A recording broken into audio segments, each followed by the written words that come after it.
नमस्कार दोस्तों, online classes में मैं अमित जैन शास्त्री आप सभी का स्वागत करता हूं।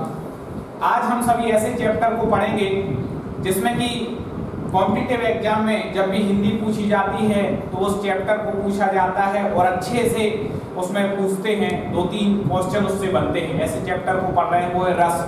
पिछले वीडियो में रस के बारे में हमने सामान्य जानकारी पढ़ ली जो कि आपके लिए इम्पोर्टेंट थी। जिन्होंने अभी तक वो वीडियो नहीं देखा हो तो रस परिचय नाम से वीडियो हमारे चैनल पे जाकर के देख सकते हैं। उसके बाद अगले वीडियो में उसके आगे की पढ़ाई करने जा रहे हैं।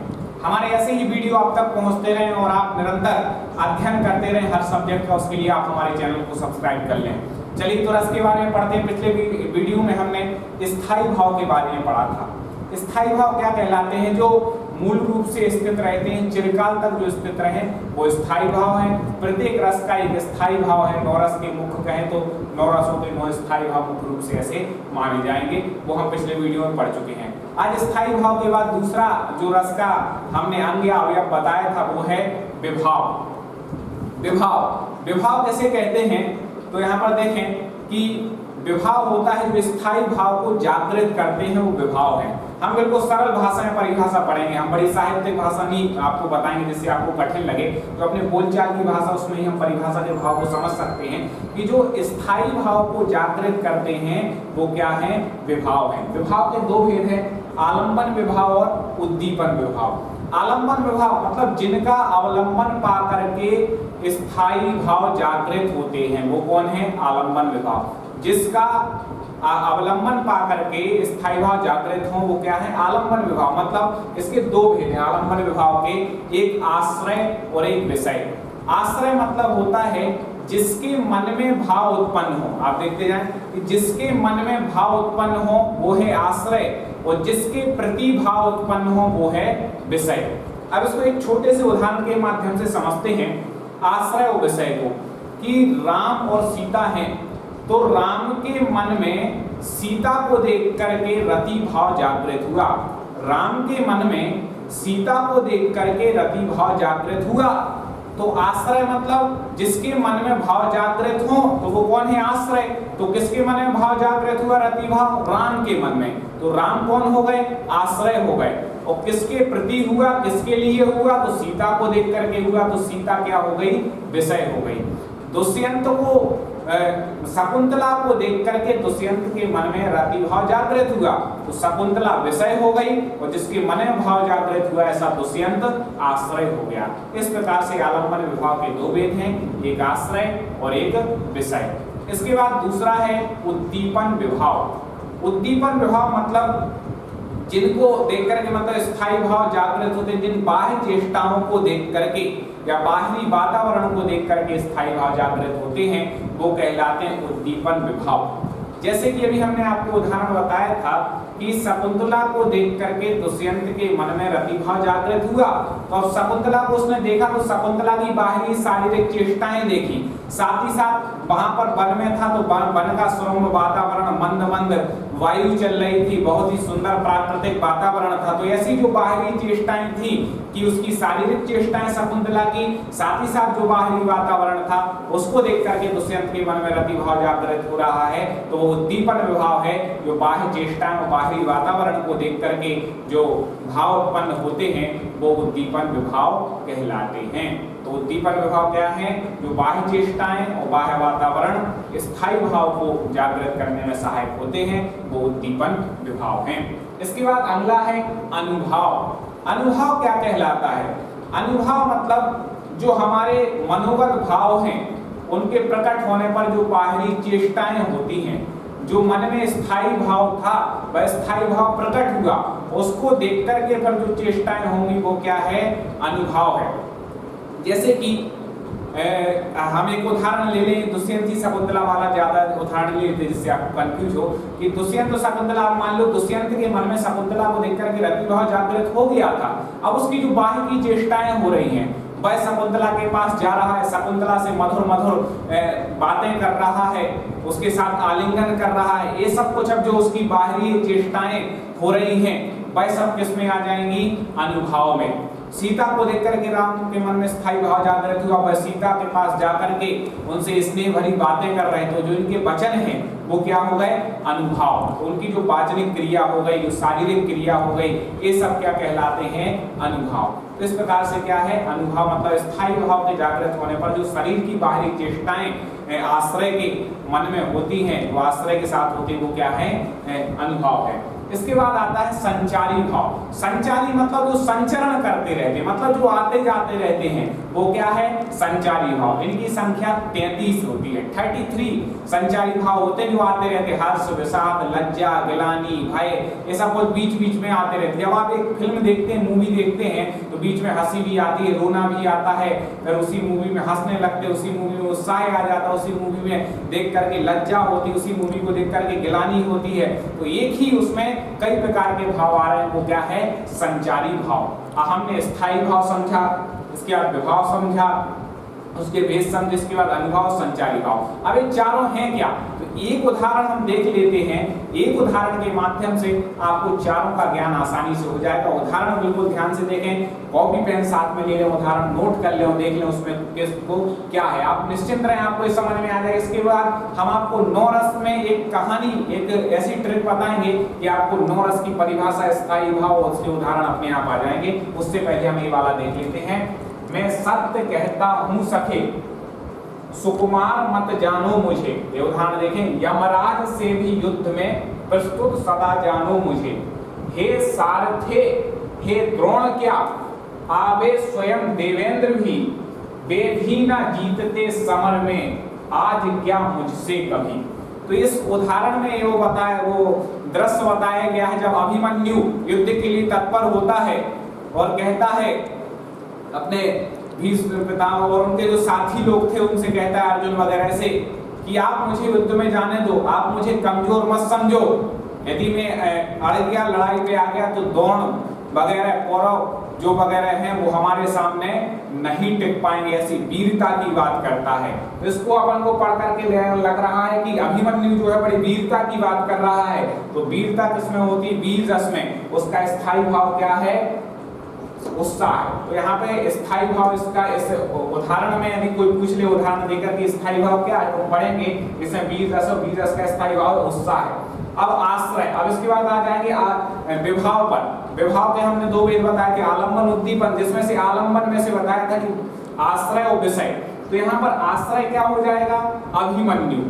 आश्रय क्या हो जाएगा, अभिमन्यु। किसके मन में वीरता का भाव जागृत हुआ, अभिमन्यु के मन में हुआ। और विषय क्या हो जाएंगे, द्रोणादि, द्रोणाचार्य इत्यादि सामने वाले जो है जिनसे युद्ध होना है, तो ये क्या हो जाएंगे, विषय, क्योंकि इनके प्रति ऐसे भाव हो रहे हैं। इसके बाद आ जाएगा अनुभव।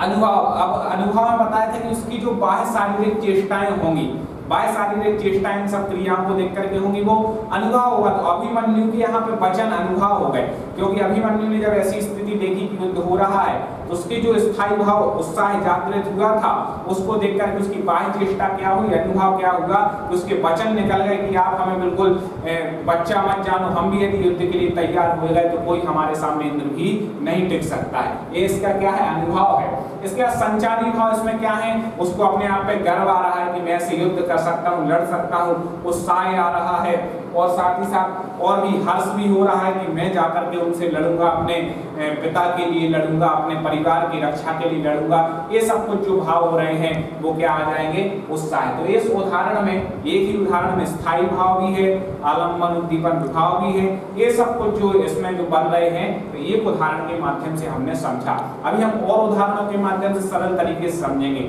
इससे पहले आज हम आपको यहाँ पर एक छोटी सी कहानी बता देते हैं, जिससे आपको 9 रस, उनके स्थायी भाव और उनकी क्या परिभाषाएं हैं अपने आप समझ में आ जाएंगी। तो चलिए हम शुरुआत उसकी करते हैं।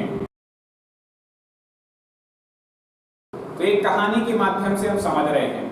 देखिए, केवल हमने समझने के लिए कहानी बनाई है, कोई सत्य कहानी नहीं है। एक तरह से रिलेट करने के लिए कैसे 9 उदाहरणों को परिभाषा के माध्यम से समझे इसके लिए। तो इस कहानी में देखेंगे एक राजा और एक राजकुमार है और एक राजकुमारी है, दोनों का विवाह हो रहा है। राजकुमारी बड़े ही सच समझ करके जा रही है अपने मंडप की ओर, बहुत ही उसने आभूषण पहने हुए बड़े सच करके गई मंडप में पहुंचती है। और जैसे ही राजकुमार राजकुमारी को देखता है तो उसकी सुंदरता को देख करके उसके मन में रति भाव जागृत होता है। रति भाव जैसे रस का स्थायी भाव है श्रृंगार का। तो रानी ने वहां पर क्या किया, श्रृंगार किया, और उस श्रृंगार को देख करके राजकुमार के मन में रति भाव जागृत हुआ। तो श्रृंगार रस का स्थायी भाव हो गया रति, और इसमें क्या होता है, जब सजते संवरते हैं बहुत अच्छे से, श्रृंगार रस है। इसके बाद दोनों का विवाह हो जाता है, दोनों अपने महल में पहुंच जाते हैं। कुछ समय रहते हैं, फिर एकाएक राजा के पास सूचना आती है कि उनके जो मित्र हैं, राजा हैं, उनके ऊपर किसी ने आक्रमण कर दिया है और वो सहायता के लिए उन्हें बुला रहे हैं। जैसे ही दासी ये सूचना लेकर के रानी के पास पहुंचती है कि राजा को युद्ध के लिए जाना पड़ रहा है, तो रानी को बड़ा बिछुड़ने का दुख होता है, वियोग होता है, उसके आंसू आने लगते हैं और अपने श्रृंगार को भूल करके वह दौड़ी दौड़ी राजा के पास उनसे बात करने के लिए पहुंचती है। तो यहाँ पर वियोग हो रहा है, राजा उनको छोड़ करके जाने वाला है, तो वहाँ पर वियोग श्रृंगार की स्थिति बनती है। अब राजा जाने लगता है युद्ध के लिए तैयार होकर के। इतने में उनके नगर का एक बिल्कुल दुबला पतला सा व्यक्ति जो किसी काम का नहीं है, वो तलवार लेकर के राजा के पास आता है और कहता है, राजन आज मैं आपसे भी अच्छा युद्ध करूंगा, मुझे आप वहां पर ले चलो। मैं ऐसे लड़ूंगा कि हजारों को मैं अकेले ही सेना में, पूरी हजारों की सेना को मैं अकेले ही जीत लूंगा, आप मुझे लेकर के तो चलो, आप मुझे जानते नहीं कभी। तो उसको देख करके सभी लोग हंसने लगते हैं कि हाथ पैर में दम नहीं और हम किसी से कम नहीं वाली बातें कर रहा है। तो वहां पर हास्य रस उत्पन्न हो जाता है। फिर राजा युद्ध में आगे बढ़ता है, जाता है अपनी प्रजा के साथ, और जब युद्ध करता है तो देखता है कि उसकी प्रजा धीरे धीरे मरने लगते हैं, उसके सैनिक मरने लगते हैं। उसको दुख होता है, उनको देख करके शोक उत्पन्न होता है कि हमारे सैनिक चारों तरफ मरे हुए पड़े हैं, अब मैं क्या करूं। तो बड़ा करुणा उसके हृदय में आती है, तो वहां पर करुण रस जागृत होता है, और जिसका स्थायी भाव है शोक, वह शोक करने लगता है। लेकिन फिर कहता है कि नहीं, मुझे युद्ध जीतना है। उसको गुस्सा आ जाता है कि उसने मेरे इतने सैनिकों को मारा। तो वहां पर रौद्र रस जागृत उसके अंदर होता है, और स्थायी भाव जिसका क्रोध है, तो उसे गुस्सा आ जाती है, अपनी तलवार को उठाता है। अब तलवार को उसने उठाया तो उसके अंदर अपने आप उत्साह आ गया कि नहीं, अब मैं इनसे युद्ध करूंगा और जीत जाऊंगा। तो वहां पे वीर रस उसके अंदर उत्पन्न हुआ। अपने मरे हुए उसने साथियों को देखा तो उसे गुस्सा आई, क्रोध आया, रौद्र उत्पन्न हुआ। उसके बाद उसके अंदर उत्साह आया, तलवार उठा करके जा करके सीधा लड़ने लगता है। जैसे ही लड़ने के लिए इतने भयानक रूप में वह पहुंचता है, तलवार लिए हुए हैं, दांत बिल्कुल मीस करके, क्रोध की अवस्था में जैसे वह पहुंचता है, तो सामने वाला जो राजा था वह भयभीत हो जाता है। वहां पे उसके अंदर भयानक रस उत्पन्न होता है, वो डर जाता है। भयानक रस का स्थायी भाव क्या है, भय। तो सामने वाला राजा उसकी ऐसी स्थिति को देख करके भयभीत हो जाता है, डर जाता है, तो वहां पर भयानक रस उत्पन्न होता है। इसके बाद वह लड़ता है और दोनों राजाओं में बहुत ज्यादा लड़ाई होती है, और वह राजा जीत जाता है। लेकिन जीत तो जाता है, लेकिन जब अपने चारों ओर देखता है कि हमारी प्रजा जो है वह मरी हुई पड़ी है, किसी का पैर कटा हुआ है, किसी का हाथ कटा हुआ है, कुछ को तो पक्षी आकर के नोचने भी लगे हैं, ऐसी गिलानी भरी स्थिति देखता है, तो वहां पर बीभत्स रस उत्पन्न होता है, और वहां पर उसका स्थायी भाव जुगुप्सा या गिलानी, घृणा, उसके अंदर वो भाव जागृत होता है। लेकिन जब उसकी जो प्रजा थी जो जिंदा रह गई थी, वो बड़ा आश्चर्य करती है कि देखो हमारी इतनी सारी प्रजा मर गई थी, फिर भी राजा ने अकेले ही हजारों की प्रजा से लड़ गया, अकेले ही बड़े बड़े हाथियों पर बैठे हुए राजाओं को हरा दिया। तो वहां की प्रजा ऐसा कैसे हो गया, ऐसा तो असंभव था, हम हार रहे थे, युद्ध जीत कैसे गए। तो उस पूरी प्रजा को आश्चर्य होता है, तो वहां पे अद्भुत रस प्रकट होता है क्योंकि उन्हें ऐसा आश्चर्य हो रहा है। इसके बाद राजा सोचता है हमने इतना युद्ध किया, सब कुछ किया, हमें क्या मिला, संसार में ये तो लगा ही हुआ है, कोई हारता है कोई जीतता है। बड़ा शांत चित्त होकर के संसार की असारता का विचार करता है, तो वहां पर उसके मन में शांत रस उत्पन्न होता है, इसका स्थायी भाव है निर्वेद। बड़ा शांत चित्त होकर के सोच रहा है कि संसार असार है। फिर इसके बाद वह जाता है और वापस अपने राजनगर में जाता है, अपनी पत्नी से उसका वात्सल्य मिलन होता है, स्नेह मिलन होता है, दोनों लोग मिलते हैं, आप अपने स्नेह का भाव उत्पन्न होता है, अपने माता पिता से मिलता है, स्नेह का भाव उत्पन्न होता है। फिर इसके बाद जाकर के युद्ध में जीते थे चूंकि, तो तो कहते हैं कि चलो अब हम अपने कुल देवता के पास जाएंगे और अपने भगवान की भक्ति करेंगे मिलकर के, क्योंकि आज हम युद्ध को जीते हैं। तो सब मिलकर के भगवान की भक्ति करते हैं, प्रभु का नाम जपते हैं। तो इस प्रकार से वहाँ पर वात्सल रस उत्पन्न होता है। तो इस प्रकार से हमने एक कहानी के माध्यम से समझ लिया। इस कहानी से हमें क्या समझना है कि देखें, आपको लगभग भाव तो समझ में आ ही गया होगा इस कहानी से कि हर रस का भाव क्या है, कब व्यक्ति के अंदर करुणा उत्पन्न हो रही है, कब कैसे। तो ऐसे 9 रस हैं, आप जब भी उनकी परिभाषा इसी में से बन जाएगी। उदाहरण पढ़ेंगे तो जैसा इस कहानी में भाव उत्पन्न हुआ वैसे ही भाव उत्पन्न हो रहा है, मतलब वो रस है। अभी हम विस्तार से भी एक एक रस को उदाहरण सहित आपको समझा रहे हैं। यदि आपको ये समझ में नहीं आया तो एक मूवी कोई सी उठा करके ले लेंगे, हम इस मूवी में से समझेंगे 9 रस कैसे हैं। तो कौन सी मूवी लेते हैं, जैसे सबसे फेमस फिल्म हुई शोले। शोले फिल्म बहुत से लोगों ने देखी होगी, बड़ी फेमस हुई थी। अब शोले में देखें कि 9 रस कैसे उत्पन्न हो रहे हैं। तो शोले में देखें जब बसंती होती है, बड़ी सच समझ करके मंदिर जाती है कि हमें अच्छा पति मिलेगा, तो वहाँ पर श्रृंगार रस है और उसको देख करके धर्मेंद्र के मन में रति भाव भी उत्पन्न हो रहा है, तो श्रृंगार है। अब उसके बाद वो जाती है वहां पर और वो उसके पीछे छिप जाता है धर्मेंद्र शंकर जी के पीछे, और जो जो वो कहती है उसका जवाब देते रहते हैं कि वो यहाँ पे मिलेगा, उससे आप शादी करो। तो वहाँ पे बड़ा हंसी आती है कि देखो कैसे छुप छुप करके ऐसे कर रहा है। बीच बीच में बसंती भी हास उत्पन्न करती है कि मतलब मैं ज्यादा तो बोलती नहीं हूँ, बोलती ज्यादा है। जैसे कई बार उसमें बीच में ऐसे उदाहरण आते हैं कि उसमें हास उत्पन्न होता है। इसके बाद करुण रस भी वहाँ पर उत्पन्न होता है, जब अमिताभ बच्चन और धर्मेंद्र दोनों जन वहाँ पे गब्बर से लड़ने के लिए जा रहे थे और बीच में मतलब अमिताभ बच्चन जो है वो मरने लगता है, तो वहाँ पर वो मर जाता है। उसको देख करके धर्मेंद्र के मन में करुण रस शोक उत्पन्न होता है और इसके बाद पर उसको गुस्सा आ जाती है कि इसने मेरे मित्र को मारा है, मेरे दोस्त को मारा। तो उठ करके बड़ी वीरता उत्साह पूर्वक जाता है गब्बर के सामने, वहाँ पर लड़ने लगता है। लेकिन चूंकि उसको पकड़ लिया जाता है तो बसंती डर जाती है कि देखो इसको पकड़ लिया गया, हमारे प्रेमी को पकड़ लिया गया है। मैं थोड़ी डर जाती है, तो वहाँ पर भयानक रस उत्पन्न होता है। और साथ ही साथ वहाँ पे एक और जगह बड़ा वीर रस उत्पन्न होता है, जब धर्मेंद्र को दोनों हाथ उसके बांध दिए जाते हैं और गब्बर कहता है बसंती नाचो, तब मतलब वहाँ पे बड़ा अच्छा आप लोग देखें, बड़ी हंसी आएगी कि वो धर्मेंद्र बोलता है कि बसंती इन कुत्तों के सामने मत नाचना। बड़ा उसको क्रोध आ रहा है। इतने में यदि बसंती वहीं पर कह दे कि नहीं मैं तो नाचूंगी, तो वहाँ पर हास रस और उत्पन्न हो सकता है। तो इस प्रकार से एक ही कहानी में वहाँ पे वो हो रहा है। फिर उसके बाद बिल्कुल जब सब कुछ मरने को तैयार है, बिल्कुल धर्मेंद्र, इतने में वो अपनी दोनों हाथ खोल जाते हैं उसके और जीत करके सभी जो डाकू है उनको जीत लेता है। तो वहाँ पे अद्भुत रस उत्पन्न होता है। बाद में उसको लगता है कि देखो क्या मिला, इतना युद्ध हुआ, सब कुछ हुआ, इतनी लड़ाइयाँ हुई। तो इस प्रकार से शांत रस उत्पन्न होता है। फिर आपस में सब गांव वालों का मिलन होता है और बाद में सब भगवान की भक्ति करते हैं। तो इस प्रकार से हम ऐसे भी लगा सकते हैं, केवल उदाहरण के माध्यम से हमें समझना है। तो हमने इस प्रकार से 9 रसों को समझा। अलग अलग हम एक एक रस को उसकी परिभाषा और उसके उदाहरण सहित समझ लेते हैं। तो अभी हमने ट्रिक के माध्यम से देखा, ये जो कोई ट्रिक थी, देखें कोई किताबी ज्ञान नहीं है, वो तो अपने मन से आप लोगों को समझाने के लिए ऐसा बनाते हैं। तो उसके आपको बस भाव समझ में आ जाए, हमें तो याद करना है कैसे याद हो। अब लेकिन चूंकि हम विस्तार से रस के बारे में पढ़ लेते हैं, उनको उदाहरण पढ़ लेते हैं। तो देखें पहला रस है श्रृंगार, जिसका स्थायी भाव है रति। जब श्रृंगार रस की अपन बात आती है, सीधे उदाहरण पे आते हैं, आपको परिभाषा का भाव अपने आप समझ में आ जाएगा।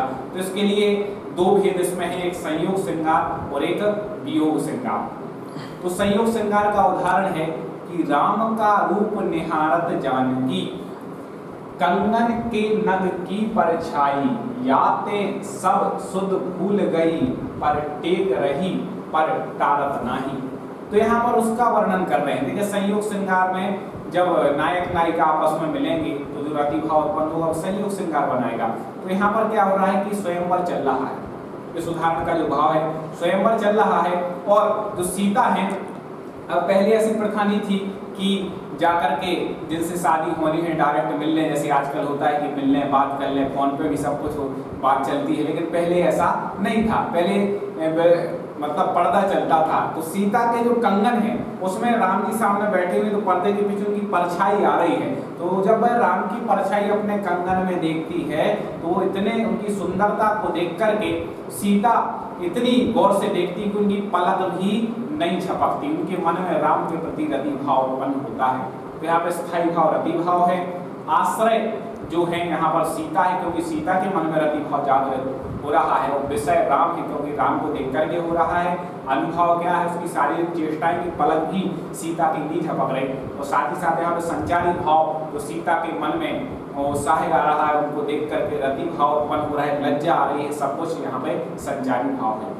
अब हम इसमें दूसरा भेद है वियोग श्रृंगार। वियोग श्रृंगार कब होता है, जब कोई किसी से बिछुड़ता है तब जो श्रृंगार वर्णन होता है वियोग श्रृंगार है। तो इसमें उदाहरण आता है, हे खग मृग हे मधुकर श्रेणी तुम देखी सीता मृग नैनी।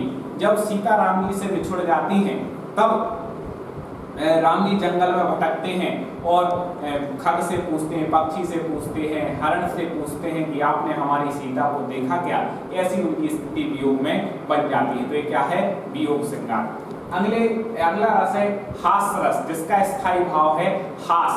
अब जिस आपको काव्य को पढ़ करके हंसी उत्पन्न हो, या जिस नाटक इत्यादि को दृश्य को देख करके हंसी उत्पन्न होती है, वो क्या है, हास रस है। जैसे कई बार आप कॉमेडी फिल्म देखते हैं तो उसमें देखते हैं कॉमेडी मूवी में आपको देख करके सीन को हंसी आ जाती है। इसी काव्य को जब पढ़ करके हंसी आए, जैसे हम आपको एक यहाँ पर उदाहरण देते हैं, मैं महावीर हूँ कागज को मोड़ सकता हूँ, गुस्सा आ जाए तो पापड़ भी तोड़ सकता हूँ। मतलब यहाँ पे वो व्यक्ति कह रहा है कि मैं भैया बहुत बड़ा वीर हूँ, यदि मुझे गुस्सा आ जाए ना तो हम कागज को बिल्कुल मोड़ सकते हैं और चाहे तो पापड़ को भी तोड़ देंगे। इस प्रकार से यहाँ पर हंसी उत्पन्न आपको हो जाएगी, कैसे पागलों वाली बात कर रहे हैं। तो इस प्रकार से हास्य रस का स्थायी भाव क्या है, हास। इसके बाद अगला रस है करुण रस, जिसका स्थायी भाव क्या है, शोक। तो शोक इसका उदाहरण है, देख सुदामा की दीन दशा, करुणा करके करुणा निधि रोए, पानी परात को हाथ धो नहीं, नैनन के जल से पग धोए। मतलब जब श्री कृष्ण जी सुदामा की दशा देखते हैं कि बहुत ही गरीब हैं और उनकी स्थिति बहुत ही करुणाजनक है, उनके पास फटी हुई धोती पहने हुए हैं, तब वो आकर के उनकी मतलब ऐसी करुणामय स्थिति को देख करके अपने आंसू उनके निकलने लगते हैं और आंसुओं से उनके चरणों का प्रक्षालन करते हैं। तो इस प्रकार से वहां पर करुण भाव उत्पन्न हो जाता है, जिसका स्थायी भाव शोक। अगला रस है वीर रस, जिसका स्थायी भाव है क्या है, उत्साह। वीर रस का स्थायी भाव क्या होता है, उत्साह। अभी हमने पढ़ा था वीर रस के बारे में, भी यहाँ पे आपको इसके पहले उदाहरण बोर्ड पे ही लिखा था कि सुकुमार मत जानो मुझे। जो उदाहरण हमने पढ़ा था कि जब अभिमन्यु कह रहा है कि आप हमें सुकुमार मत जानो, मैं यमराज से भी युद्ध करने के लिए तैयार हुए, दौड़ हमारे सामने क्या लगते हैं। तो ऐसी जो हमने उदाहरण पढ़ा था, पहले लिखा चुके, तो उसके बारे में ज़्यादा नहीं बताएंगे, आप उसको देख सकते हैं। इसके बाद अगला रस है रौद्र रस, जिसका स्थायी भाव है क्रोध। रौद्र में क्या होता है, क्रोध आता है। तो कभी आपको काव्य को पढ़ करके ऐसे लगे कि इसमें गुस्से का भाव है, क्रोध का भाव है, तो वहाँ पर रौद्र रस। जैसे कि श्री कृष्ण के सुन वचन अर्जुन क्रोध से जलने लगे और सब शोक अपना भूल कर करतल युगल मलने लगे। जब श्री कृष्ण ने उनको प्रेरणा दी कि नहीं आपको युद्ध करना है, भूल जाए कि परिवार हमारे सामने, हमें युद्ध में जीतना है, और उससे प्रेरित होकर के उन्हें क्रोध आ जाता है, उन्हें गुस्सा आती है कि नहीं इनने हमारे साथ गलत किया है, और अपने हाथों को मलते हुए अपने तीर को खींच लेते हैं और युद्ध के लिए तैयार हो जाते हैं। तो यहाँ पे उत्साह आ रहा है, वीर रस है। इसके बाद अगला है भयानक रस, जिसका स्थायी भाव है भय। जब हम काव्य को पढ़ें और सुने या कोई ऐसी मूवी इत्यादि को देखते हैं, हॉरर मूवी देखते हैं, तो हमें डर लगता है, तो वहां पे रस उत्पन्न हो रहा है, उस मूवी से क्या हो रहा है, रस उत्पन्न हो रहा है। कौन सा रस है, भयानक। तो इसका उदाहरण है, एक ओर अजगर लखी, एक ओर मृगराज, विकल पटोरी बीच ही पर्यो मूर्छा खाए।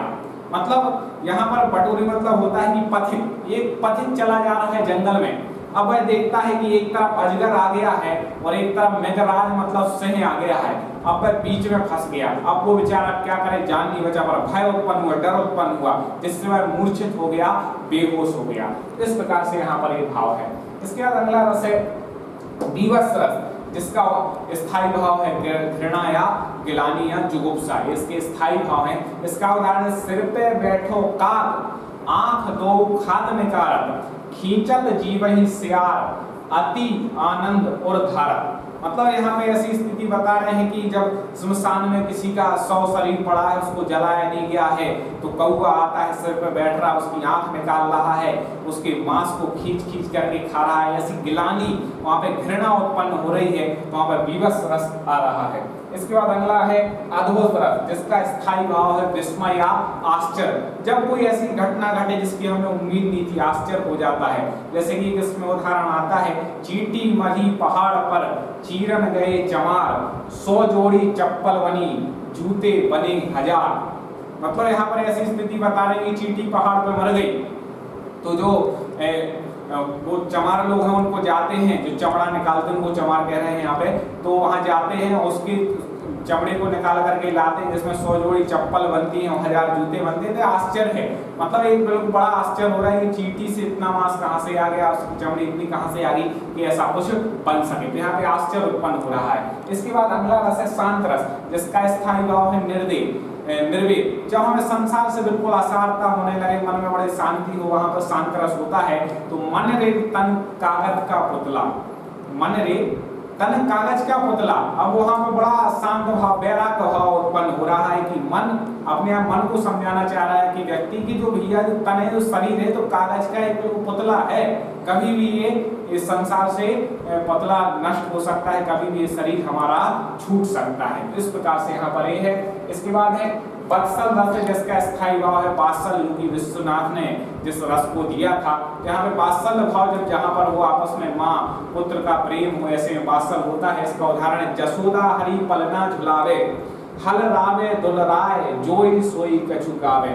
मतलब ये यशोदा हैं, अब श्री कृष्ण के लिए अच्छे से पलना झुला रही हैं, अच्छे अच्छे मधुर मधुर गीत गा रही हैं। तो माँ का एक पुत्र के प्रति वात्सल्य है, स्नेह है, तो यहाँ पे वात्सल्य भाव आ जाएगा। भक्ति रस इसके बाद है, जिसका स्थायी भाव है भगवत विषयक रति। मतलब भगवान ईश्वर के विषय में जो रति है वो इसका स्थायी भाव है। इसमें भगवान की स्तुति कि राम जपो राम जपो राम जपो रे बाबरे। मतलब इस प्रकार से कि राम नाम को आप जपते रहो, राम भगवान की स्तुति करते रहो, कृष्ण भगवान की स्तुति करते रहो, जहाँ भी भगवान की स्थिति हो वहां पर भक्ति रस होता है। इस प्रकार से 9 रसों के हमने 9 उदाहरण पढ़े। कई उदाहरण हैं, आप पढ़ के देखें, आपको अपने आप उसके भाव समझ में आ जाए। फिर आपको जो सही लगे बस उसमें आश्रय विषय जो हमने आपको बढ़ाए, उद्दीपक पढ़ाए, विभाव पढ़ाए, किस रस में कौन सा है वो आप देख लें। जो आपको समझ में नहीं आए आप हमारे YouTube के कमेंट में आप उस क्वेश्चन को लिख दें और हम आपको उसका उत्तर आप तक पहुंचा देंगे। आप हमारे ऐसे ही और भी सब्जेक्ट के वीडियो प्राप्त करते रहें और जिस भी कॉम्पिटिटिव एग्जाम की आप तैयारी कर उसमें अच्छे नंबर से पास हों, ऐसी शुभकामनाओं के साथ आपसे निवेदन करेंगे। जिन्होंने अभी तक चैनल को सब्सक्राइब नहीं किया, सब्सक्राइब कर लें। और भी वीडियो हम आप तक पहुंचाते रहेंगे। धन्यवाद।